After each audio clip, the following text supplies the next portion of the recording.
అంతర్జాతీయ మహిళా దినోత్సవ వేడుకల్లో జరుపుకోవడానికి మనందరం ఒకతాటిపైకి తీసుకొచ్చినటువంటి మా సోదరి వాళ్ళకి ప్రత్యేకమైనటువంటి ధన్యవాదాలు, కృతజ్ఞతలు తెలుపుతూ ప్రతి ఒక్కరికి కూడా శుభాకాంక్షలు.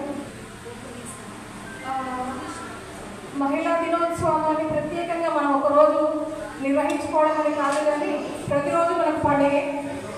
మన ఇంట్లో మనమే మహారాణులు. మనం ఏ విధంగానైతే, ఏ ఆలోచనలతోనైతే, ఏ విధమైనటువంటి మానసికంగా ఎలా వంట చేస్తామో ఆ వంట అదే విధంగా తయారవుతుంది. చాలా తృప్తిగా, చాలా ప్రేమతో, చాలా స్పష్టంగా నేను ఈరోజు వండినటువంటి పదార్థం పిల్లలకు చేరాలి, నా భర్తకు చేరాలి అని ఎంత తృప్తితో వండుతామో ఆ రోజు అంత బాగా కుదురుతుంది వంట. అది తిన్నటువంటి పిల్లలు కానీ పెద్దవాళ్ళు కానీ అంతే ప్రేమగా మారుతారు. ఆ రిసీవింగ్ కూడా అదే విధంగా ఉంటుంది. ఫస్ట్ మన ఇంట్లో ఉండే బీజం పడాలి, తర్వాత సమాజం ఆటోమేటిక్గా చాలా బాగా తయారవుతుంది. సో ప్రతిదీ కూడా మన చేతుల్లోనే ఉంటుంది. సృష్టి కార్యక్రమానికంటే అమ్మ ఉంటేనే కదా సృష్టికి అనేది జరిగేది.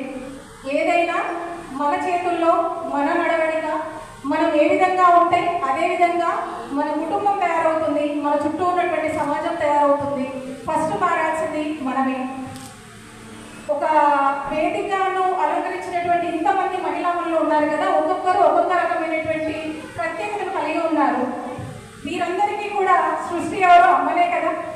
సో అందుకోసమని మనము మన ఇంట్లో మన ఉక్కుపాలతో ఏ విధంగానైతే పిల్లలు పెంచుతామో అదే విధమైనటువంటి ప్రేమ భావన అనేది పెంపొందుతుంది.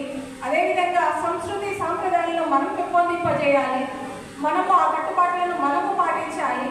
సో ఒక రోల్ మోడల్ అనేది మనం ఏ విధంగా ఒక మట్టి ముద్దలు ఏ విధంగా తయారు చేస్తే అదేవిధంగా విగ్రహం రూపొందుతుందో అదేవిధంగా అమ్మ తలుచుకుంటే ఒక మంచి సమాజాన్ని ఏర్పాటు చేయగలదు. ఇక్కడ ఉన్నటువంటి వాళ్ళందరూ కూడా మన ఇంటి నుంచే ప్రారంభిద్దాము. ఏదైనా కూడా మార్పు అనేది మన నుంచే స్టార్ట్ చేద్దాము. ఇంతవరకు చెప్పినటువంటి సోదరి మనలో ఒక్కొక్కరు ఒక్కొక్క రకమైనటువంటి పాయింట్ని లేవనెత్తారు. ఒకరు డ్రెస్సింగ్లో అన్ని చెప్పారు, సంస్కృతి సాంప్రదాయాలు ఈ విధంగా ఉండాలి, కొనసాగాలి అని చెప్పారు. డ్రెస్సింగ్కి సంబంధించి మన సోదరి మనం చెప్పారు, మనం కొనేటప్పుడే చూస్ చేసుకోవాలి ఒక ఆడపిల్ల డ్రెస్సింగ్ అనేది ఏ విధంగా ఉండాలి అనేది. ఆ పాయింట్ చాలా మంచిది. అంటే ఆచరణలో మనము పాటిస్తూ మన పిల్లల్ని ఏ విధంగా తీర్చిదిద్దాలో అనేది మన చేతుల్లోనే ఉంటుంది. అదేవిధంగా ఇక్కడ ఆటోమేటిక్గా ఇదివరకు మనకు సందేశాన్ని అందించినటువంటి గీతాకయ్య, మనం మామూలుగా ఏం ఆలోచిస్తామంటే ఒక అమ్మాయి పెళ్లి చేసేటప్పుడు వాళ్ళకి ఎంత ఆస్తి ఉంది అని ఆలోచిస్తాము. ఆస్తులు ఒకటే ముఖ్యం కాదు, వాళ్ళ యొక్క కుటుంబము ఏ విధంగా ఉంది, వాళ్ళ తరాలు ఏ విధంగా ఉన్నాయి. ఒకప్పుడు తరాల గురించి 7 తరాలు అటు ఇటు చూడాలి అనేవాళ్ళు. వాళ్ళ యొక్క నడవడిక ఏ విధంగా ఉంది, వాళ్ళ యొక్క స్థితిగతులు ఏ విధంగా ఉన్నాయి, అది చూసి మాత్రమే అమ్మాయిని ఇవ్వాలి.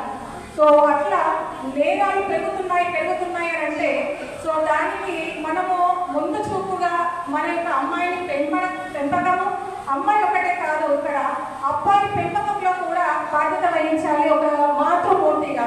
సో ఇలా చెప్పుకుంటూ పోతే ప్రొద్దున లేచినటువంటి ఉదయము